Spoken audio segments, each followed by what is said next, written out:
Salut à tous, bienvenue sur la chaîne de Maman Lucie, santé et remèdes naturels. Aujourd'hui, nous abordons un sujet souvent tabou, mais qui touche des milliers de personnes, les hémorroïdes, la diarrhée, la dysenterie. Mais très cher, pas de gêne, pas de détour. On parle santé sans filtre. Restez jusqu'à la fin, vous découvrirez une plante miraculeuse que tout le monde piétine sans la connaître. Pensez dès maintenant à liker, à vous abonner et à partager ceci. Dites-moi aussi en commentaire de là où vous suivez mon contenu, de là où vous m'accompagnez, de là où vous me soutenez. Pensez à partager ceci avec la famille, les amis. N'oubliez surtout pas à la fin de votre commentaire de laisser votre nom pour que je puisse vous remercier personnellement.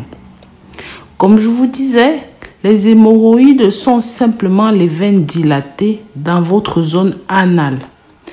La diarrhée, c'est l'évacuation fréquente des selles liquides où il y a risque de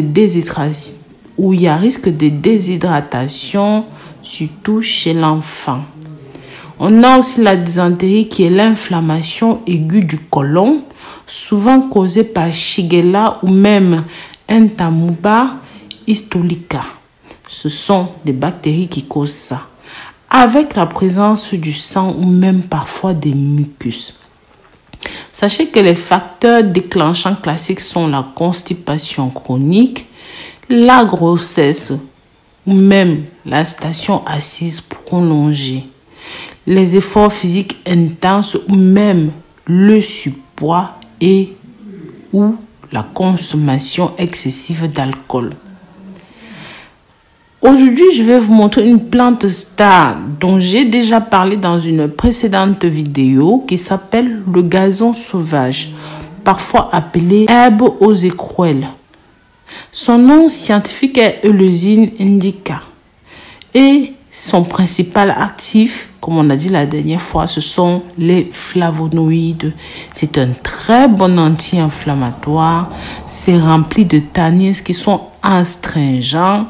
C'est hémostatique. C'est rempli de saponine et c'est un bon antimicrobien. Sachez que ça a une particularité. Ça pousse partout et ça repousse partout. Même lorsqu'on écrase cette plante, ça continue de pousser. Oui, ce n'est pas une mauvaise herbe, c'est un très bon remède. Donc, dites-moi en commentaire comment on appelle le gazon sauvage dans ton pays et je te donnerai des réponses si tu as des questions spécifiques. Maintenant, pour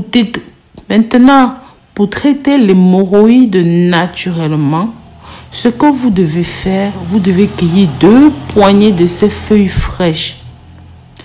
Nettoyez bien, lavez bien, rincez bien. Faites sécher ceci au soleil. Puis, calcinez ça doucement jusqu'à obtenir une poudre bien grise. Et mélangez ça avec 2 cuillères à soupe de poudre et 4 cuillères à soupe d'huile de coco vierge. Appliquez ça matin et soir après la toilette pendant 7 jours là-bas.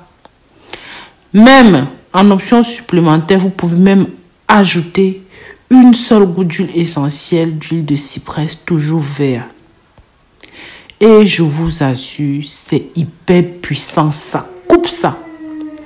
Et c'est pareil, si vous avez les hémorroïdes internes, vous pouvez réduire la plante très finement, diluer une cuillère à café bien rase dans une bouillie tiède de mil ou même de maïs.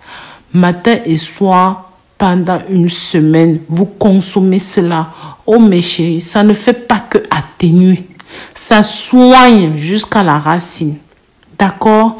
Et pour les enfants de plus de 6 ans, bien sûr, donnez toujours la moitié de la dose.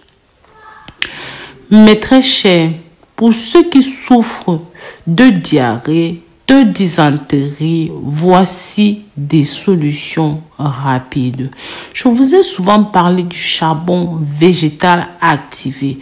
Oui, parce que ça absorbe les toxines, les bactéries. Prenez une cuillère dans un verre d'eau 2 fois par jour. Et surtout, on va parler des feuilles de goyave qui sont riches en quercétine. C'est un très bon anti-inflammatoire. Faites donc bouillir 5 feuilles dans 1 litre d'eau. Buvez 3 tasses par jour.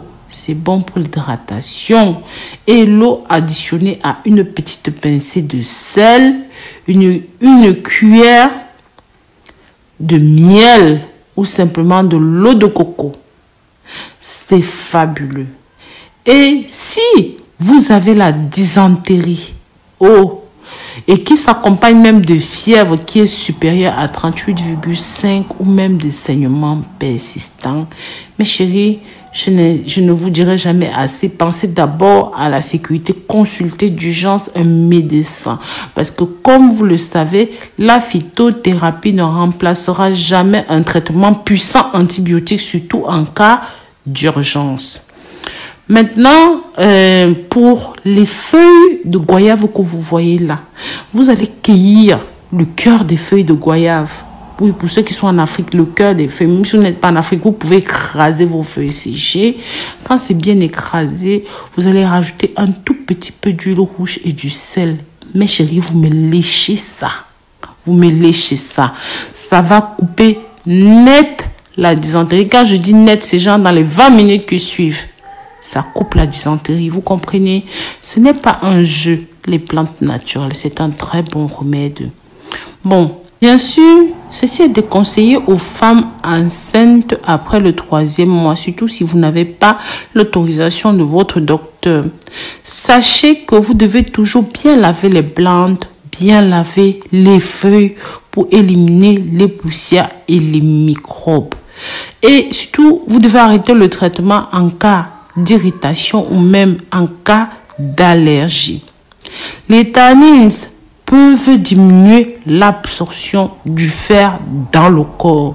Donc, si vous avez des problèmes de fer, pensez bien à cette éventualité. Et espacez toujours 2 heures entre 2 prises. D'accord? Surtout si vous avez d'autres médicaments que vous prenez. Donc, voilà, mes très chers. Si vous avez appris quelque chose, likez cette vidéo, abonnez-vous et activez la cloche. La prochaine fois, on parlera des vers intestinaux, de la manière dont vous pouvez vous en débarrasser naturellement seulement avec l'ail ou même le clou de girofle. Partagez cette vidéo avec les personnes qui souffrent en silence. Ici, visitez rosemooneyfashion.com, là où je propose des traitements naturels, des plantes naturelles, des huiles naturelles.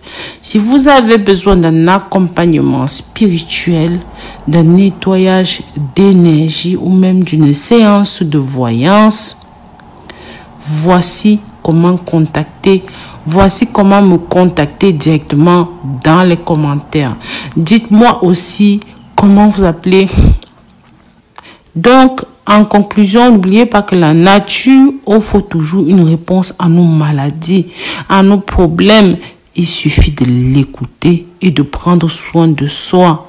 Restez hydratés, faites confiance aux plantes et on se retrouvera la semaine prochaine pour de nouvelles vidéos, pour de nouveaux remèdes sur la santé naturelle.